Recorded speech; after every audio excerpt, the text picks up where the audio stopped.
Happy Tuesday. My name is Natasha Nurse. I am the owner and co-founder of Dressing Room 8, and I'm also the brand ambassador for StyleForIt.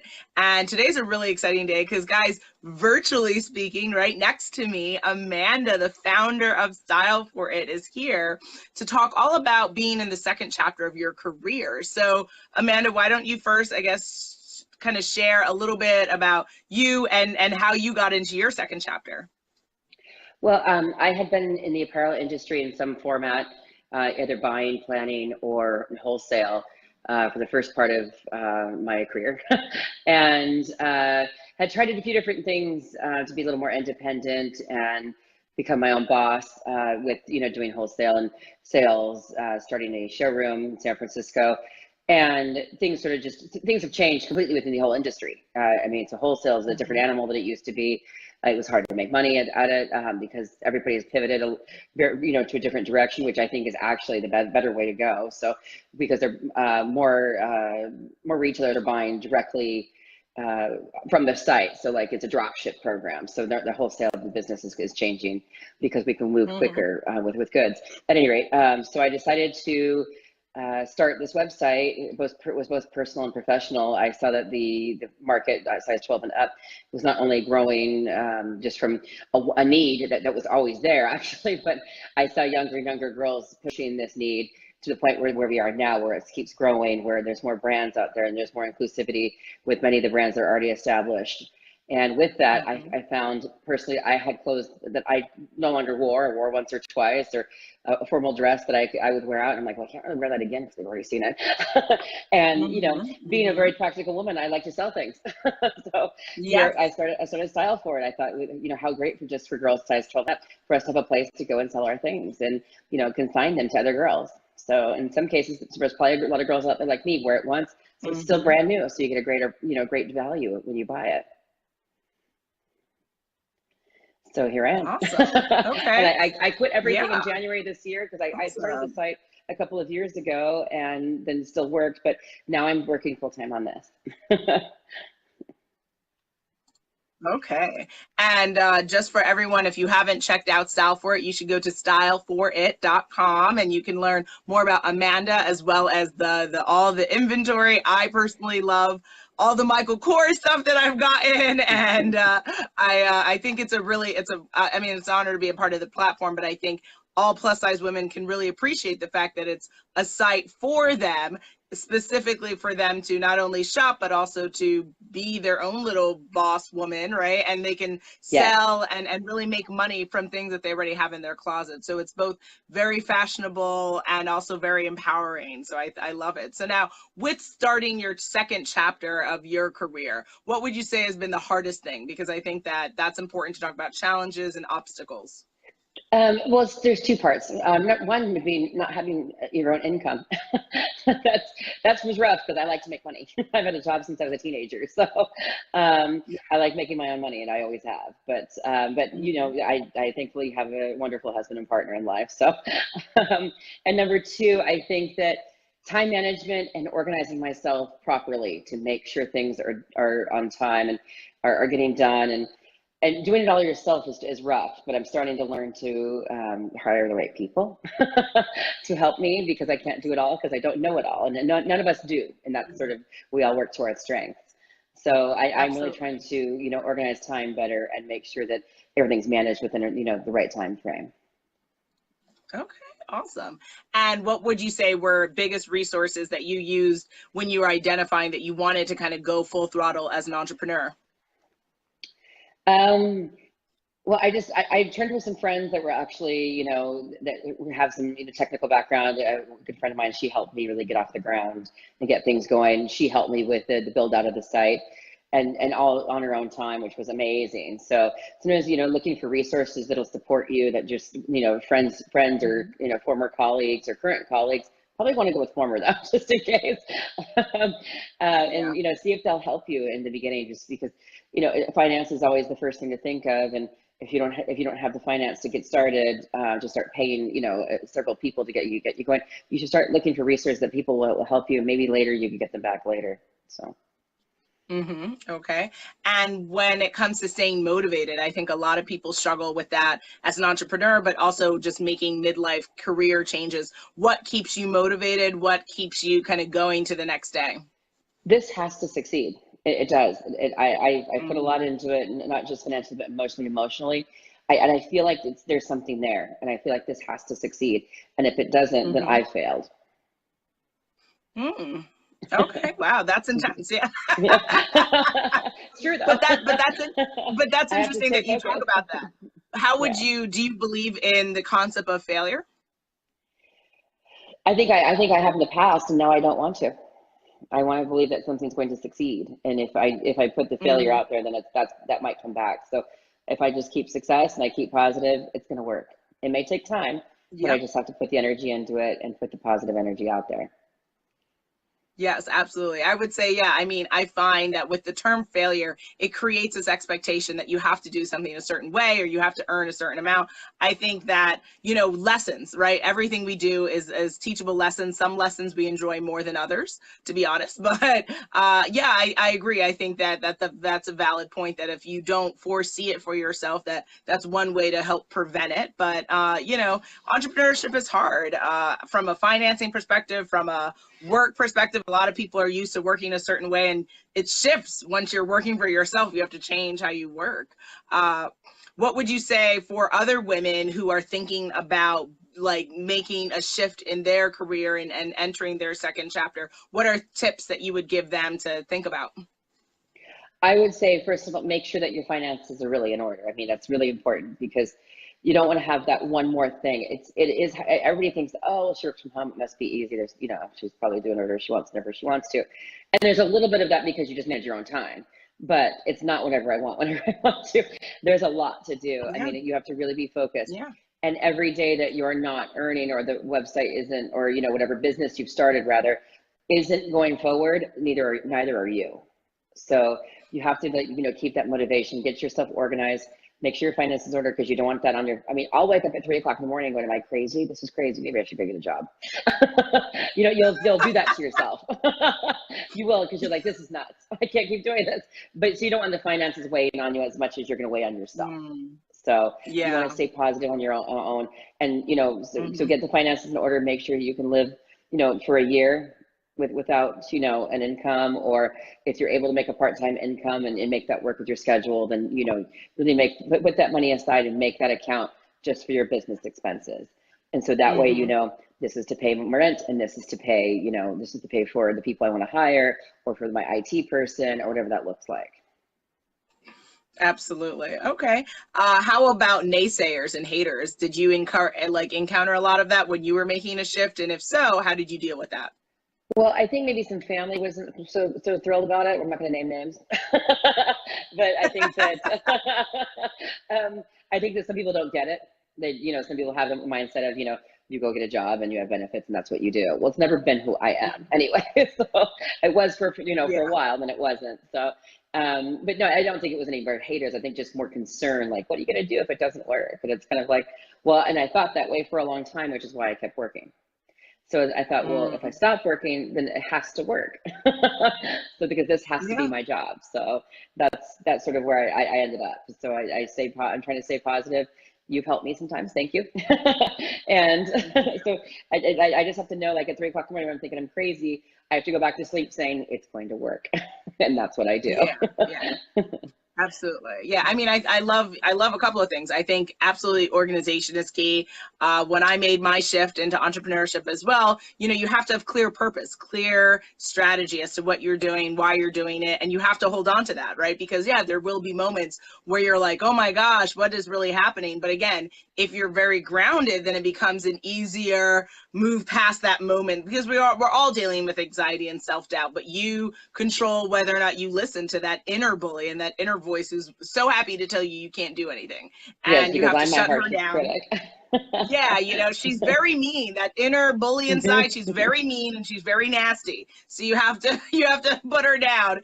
And also, I would say multiple streams of income I find has been helpful, because I think that if if you are looking to make, grow something, and having that as an option. So I agree with you that, if people want a part-time job, or that you consider that, because it's, there's not one way to succeed. There's not one way to be an Right. entrepreneur. There's not one way to change your career. So I think that that's important. Okay.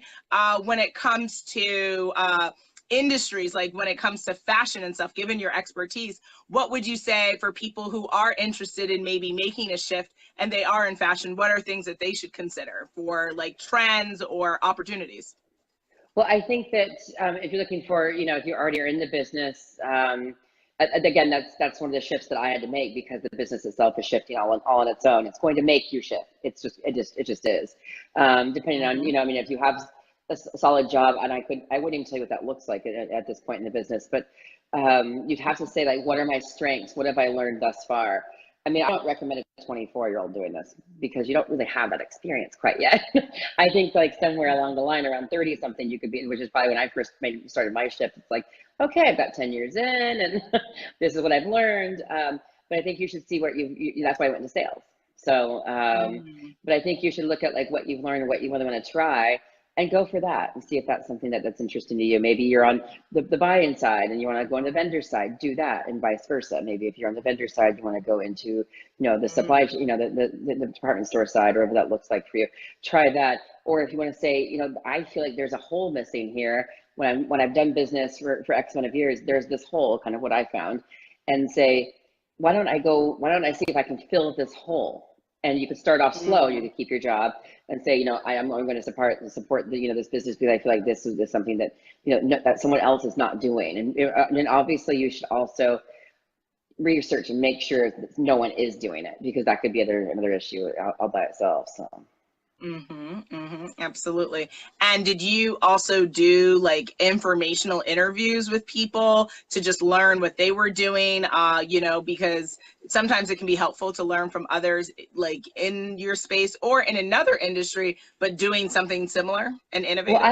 I had never been in the plus space professionally until, and I'm not going to name the brand, but until I was with a major dress manufacturer. And that's why I learned the most. And it was by accident I learned. I talked to customers, I talked to some of the suppliers, I talked to people that work for the company. And that's when it was like 2 and 2 was coming up to 4. So I'm like, wait a minute, it's not just me. There's other girls, there's other people. We're talking about it. It's a conversation. And now I'm seeing this whole, category expanding, and here's an opportunity. Gotcha. Okay. And with Plus, as you've kind of learned from working in it and then having Style for It, what are some things that you find interesting about this space that, you'd like to talk about? And if anyone has questions, please, guys, put them in the comments. Well, I'd like to see girls spend more on themselves. And I've been guilty of as well. So I get it. Where they don't think you're worthy of the $300 jacket, or the $400 dress. Yeah. I realize in some cases, and I've been there too, where you couldn't afford it, and that's fair. But some gals are just like, oh, I'm going to lose weight, or I'm going to change this. It's like, you might, but then you might not. So maybe you should make the investment. And if it is too big, you could always, have things taken down. That's easy enough in most things.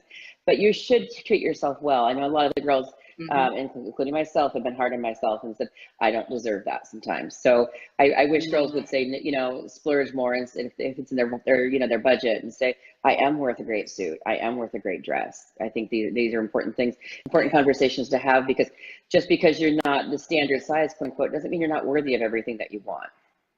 Yes, absolutely. And that's interesting that you bring that up, because I think that that's probably one of the most interesting things about the plus size fashion space, because it's different, because it's not just our bodies, but it's like you have to deal with the psychology of the shopper, because she might be losing weight, she might be gaining weight, she might not feel good about herself, and all of that gets translated with her buying decisions. And that's where it gets a little bit tricky, because, would you really buy that $200 jacket if you feel like you need to lose 20 pounds? And it's all this, And it's how do you deal with that? Like, yeah, exactly. As a plus size, now, have you been plus size your entire life as well? No, Only when I were Oh, around wow. like 30. I mean, I'm really tall and I've always been like a size 12, 14, you know, but I'm also really tall. So, but I've always struggled with the fact that I was not a normal size girl.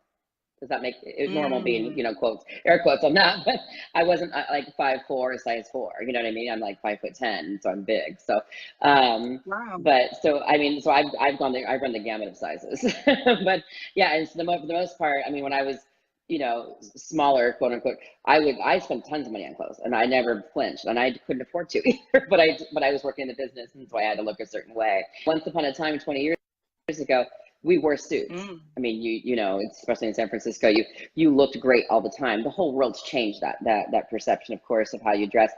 I still like to look great, but I can still yeah. do it on a budget. But I still like to buy a few key pieces each season to Mhm. make sure I can put it with a, you know, a plain T-shirt or just a, you know, pair of jeans I already own. I put nice jackets and such. Yeah. But you know, I try to treat myself a little bit better, but I still have that psyche of like, oh well, I could be smaller. If I was this size, I would Mm, definitely buy a bunch of this, you know. But I yeah. find that I find myself, you know, getting better about that because I also am watching the world change about, you know, how they think, how they look at women and a lot of the retailers and how the inclusivity of the advertising is really making, I think, a younger generation of girls feel better about themselves, which is nice to see. Absolutely. Well, yeah, I mean, I think the big sentiment of the body positive movement is that you have to dress and love and appreciate and honor the body you have, right? Whether she changes or not, who are you today? And she's wonderful and she's worthy of everything, right? And so I Yes. think that that's really important. Now, you know, and I'd love to talk a little bit more about just like with the second chapter of your career, how does like wellness and mental health and all that play a role with what you've been doing in your shift? Because I think that with entrepreneurs, a lot of us are so busy working that we forget to take care of us. So what tips do you have for people with wellness and things like that to keep in mind when they're going through this shift? Well, I think that if you could keep that part of your focus throughout the week and schedule time, I know I go through, you know, moments where I'm really good about it and moments like right now I'm not very good about it because it's a busy week and it's just after the holidays and during the Yeah. holidays rather. And I was just thinking about that earlier today. I'm like, I need to, you know, focus, you know, better on, you know, what I'm eating and what I'm doing. You know, I'm moving around and of course weather's changing and, you know, you almost have Yeah. to pencil that in each week. I have to look on Sunday and say, Mondays and Thursdays, I'm going to do this, and Wednesdays, I'm going to do Pilates, and like, you Yeah. know, and manage a menu. I can't say I'm good this week. I'll be honest with everybody. No one's Okay. perfect, but next week's another week, and you know, and if one week doesn't work, then next week will. Yeah. So I think I was in the middle of just saying with like working out and wellness. For me, I try to focus on what do I want, not what do I feel, because your feelings will betray you. Because for me, do I ever feel like working out? No, never. Well, sometimes I do, sometimes I'm like, ugh. Right? It Yeah. just Like depends. no, but when I do and I get it done, even if it's hard, I feel so happy that I got it done and I feel better for the day. So that's why it's like your feelings, you can't go by your feelings. You have to live past your feelings. It's like, well, do you want to work out? Yes. Do you want the outcome of feeling stronger and feeling healthier and capable? Yes. Yes. So that's what I hold on to. What about sleep? You mentioned like waking up at 3 in the morning. Is getting enough That sleep? happens just once in a while, but Yeah. but I do try to get enough sleep. Yes, I think that's really important. I mean, just for aging, for you know everything, and just Mm-hmm. you know just to feel great for the next day. But sometimes you just can't help it. Sometimes the eyes open and the mind starts going. You're like, no, stop. Yes, yes, absolutely. Okay. And when it comes to fears, I think a lot of people struggle with like, well, not, I mean, we talked about the not if, what if I don't succeed piece, but what about the like, what do I do? What about people who want to make a shift, but they don't even know what to do for their next chapter? What advice do you have for them? I think that like you had a good idea about talking to a mentor or see if you can get some informational interviews with someone that's doing something similar or someone who's taking that leap of faith. I think there's a lot of locally there's a lot of meetup.com groups that you could talk about other entrepreneurs, and Mhm. even while you're still working, you can go meet with them. You know, go to their meetings and sometimes they meet, you know, for coffee or breakfast. I know that's a big thing in San Francisco, and talk about what they're working on, how they got there, if they're succeeding, are they there yet? Maybe they're just like you and maybe, you know, start a network of people, you know, you sort of piggyback onto and Absolutely. say, you know, I'm going to try this, but I'm scared. Can I call you? Yeah, You know, yeah, so I absolutely. think there's so many ways to network with people. Even if you want to meet them in person, you can go online because some of these meetups are online as well. Hmm. So I think that there's some great resources out there to talk to the people that are looking to do the same thing or are doing the same thing. I completely agree. I love that you went right to networking because as my friends like to call me, Miss Networker, I'm all about leveraging the Yes, you network. are. Yeah, yeah. Listen, I just hit 15,000 plus on LinkedIn, all about the That's networking. amazing. So Yes. well, it does what it does is it forces you to learn other people's narratives, and it forces you to think, because I think I have found as an entrepreneur, it's super easy to be busy in your business and not take a step back to think about, where is my business? Like, where are we? Like, even though we're in November right now, in your mind, you should already see where we're at in March, where we're at in April, like you have to think Oh, absolutely. beyond. And I think that by networking, you learn more about other people's, their stories, their businesses, and it forces you to think more and bigger for your business. So I love that advice. Well, I think they can also turn you on to things you had no idea were going on Yes, that could help you. So I think that's the main part of it as well. So, and absolutely. I think that's another thing to talk about planning. And I'm not the best at right now, but take an hour to two a week and like sort of like block that out Yep. to do online networking and look for new ideas. I think that's important. Absolutely. Okay. And now when it comes to, I guess just from a social networking, do you have any website things that you love? Like, are you a fan of LinkedIn? Do you prefer networking on like Facebook or Instagram or? I'm learning to like LinkedIn. Good, I am. good. So I get a little gun shy about. I'm like, oh, I don't want to bother them, but it's so easy. So Yeah, you had the idea, and I suggest this to other people now too. Do the 15 to 20 people a day if you yeah, can, because then you'll really build your network. exactly. And then I'm really enjoying Instagram, especially for the business Instagram that I have, because I think that that's a great way. Because once I start, friending or following, I should say, 10 or 12 people a day, I find that I'm getting that many people to follow me at the same time. Exactly. So Exactly. that's very interesting. So Absolutely. Okay. So we talked, guys. If you have questions, please put it in the comments here. If you're watching this on the replay, still put your comments in. Me and Amanda can come back and answer them. So we talked, just to give people definitely. recap, we talked a little bit more about Amanda's Style For It. Go to StyleForIt.com. I'll make sure to include that in the comment section so you guys can visit. We talked about kind of fears, how to deal with organization, wellness. So I guess the last couple of things before we end this would be, what would you say are things that you wish you would have known before you got into your second chapter? I wish I had done it sooner. Oh, wow. Number Okay. one, but I also wish that well, no, I don't. I really don't. I mean, I wish I would have maybe talked to more people back when I was business. I wish when I had the idea then, I wish I would have organized my thoughts a little bit better. I've stayed in touch with a couple of those people, but I think that I would have stayed in better touch had I known I would really go in full throttle with this. So, but that can always correct that later. Gotcha. Absolutely. Yeah, for me, I would say, I'm glad that my circular route took me the way that it did, but if I could wish to do something different, I would say just being in tune with me, so I'm glad that, I'm a lawyer and all that good stuff. And did I really need to be for what I will end up doing in my life? No, but that's okay. It made me a smarter, more productive person. But yeah, but how fascinating! Yes, yeah. Yeah, right. And I I mean, learning what learned they're really not. so much Yeah, more about me. But so all I advise for people is that if you're in your first chapter, if you're in your second chapter, if you're in your 15th chapter, right, just continue to stay in tune and in touch with you, because the more that you're in tune with you and what you want and what you're looking at of life, the more that you can direct the direction of your life and your career. So like, what do you want? What makes you happy? Like really answering those questions on a daily, weekly, monthly basis, because you want to make sure that your life is reflective of what you want. Because if it's not, I always ask, well, then what are you living for? What are you doing? Because this right. isn't Agreed. theory. This is reality. So like, is your life what you want Yeah, it to we're be? practicing now. Right. Yeah, exactly. If your life is not what you want it to be, then what are you going to do about it? Right. Get real serious about it. So now we can shift things to talk a little bit more about Style For It. So what would you like for everyone to know? Because this is your first technical Style for It Live. What would you like people to know about the company, about, you know, what's going on for holidays and all of that? Well, we're in the process of the next week to 10 days of adding a lot more products, about 85 more units of some things that are new and some things that have been previously worn. So we'll be working on that for the next 10 days. Okay. And so you'll see a lot more freshness to the site.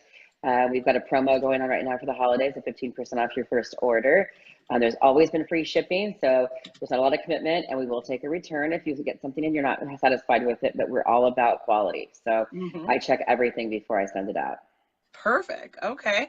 And I will say, you know, ladies and gentlemen, anyone tuning in, that StyleForIt is a site, a platform that is designed for us plus size ladies. And that is super empowering because, you know, when we have to sift through things just to find us, it's extra time, and it doesn't make us feel good, right? StyleForIt is for you, sizes 12 to 32.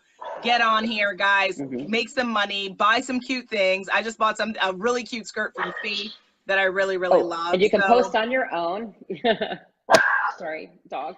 Yeah, but Pooch, oh, you have a really cute dog too. Yeah. Corgi. Awesome. So yeah, guys. Working from home. Yes, absolutely. Absolutely. So if you want to learn more, go to StyleForIt.com. If you want to get in touch with Amanda, do you want to share your contact information, how people can get in touch with you? Yes, you can email me at amanda@styleforit.com. All right, so I will put that in the comments, and then additionally, just thank you for everyone tuning in. Do you have any last minute wisdom? Yes, thank you, everyone. Yeah, do you have any last minute words for? No. Have a great holiday season, and check us out, and you can post on your own during the rainy day and post all of your items and get paid. Yes, get paid, guys. Thank awesome. you. Well, thank you for everyone tuning in on the live, on the replay. Thank you, Amanda, for coming on and sharing, and of course, having me host. And stay tuned for our next live. We just posted our December lives with Faith again and myself. So guys, go to StyleForIt.com, go to our Facebook page here, StyleForIt, and you'll get all the fun details about the company and about what's going on. So happy holidays. See you soon. Thanks. Yep. Thanks, bye. everyone. Bye-bye.